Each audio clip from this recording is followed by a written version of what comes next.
Hi, this is Laura Turner, and today we're going to talk about how to enforce ethical behavior. I have 2 points to make for you today. The first point is going to be about how to enforce ethical behavior in kids, and the second is going to be about how to enforce ethical behavior in adults. Because theoretically, we should sort of treat the two in a separate way. Because number one, kids are being taught; adults should have already been taught and should have experiences that are going to influence them when they think about acting ethically. So first, in children, I would suggest rewarding children for ethical behavior. And also either punishing or sort of calling out and identifying your non-ethical behavior. I am not sort of one who advocates using a stick or a paddle to beat the kid. I would say that you should make the kid into an example for the other children.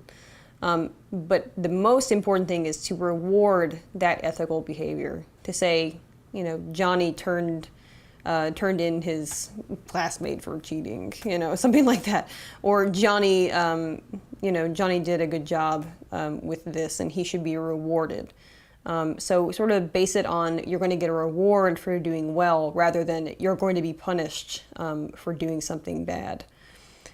In adults, and I had to do this in college, some colleges sort of enforce an honor code and have all the students in the school actually sign a code of honor that says, you know, I will not lie, cheat, or steal, you know, when I am in my best mind.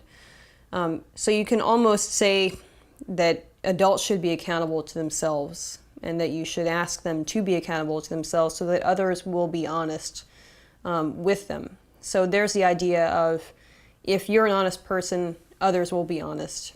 But then when you sign your honor code as an adult, or when you sort of you take that test at your job that says, you know, I will not steal merchandise, you know, from the store.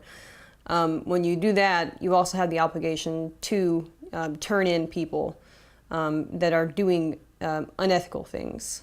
With the honor code came this sort of unspoken idea that we could all sit in a room together and take a test without the professor being there, and no one would cheat because no one would want to get anonymously turned in. There's the other factor, is that you can anonymously tell someone that unethical behavior is happening in your job or your school.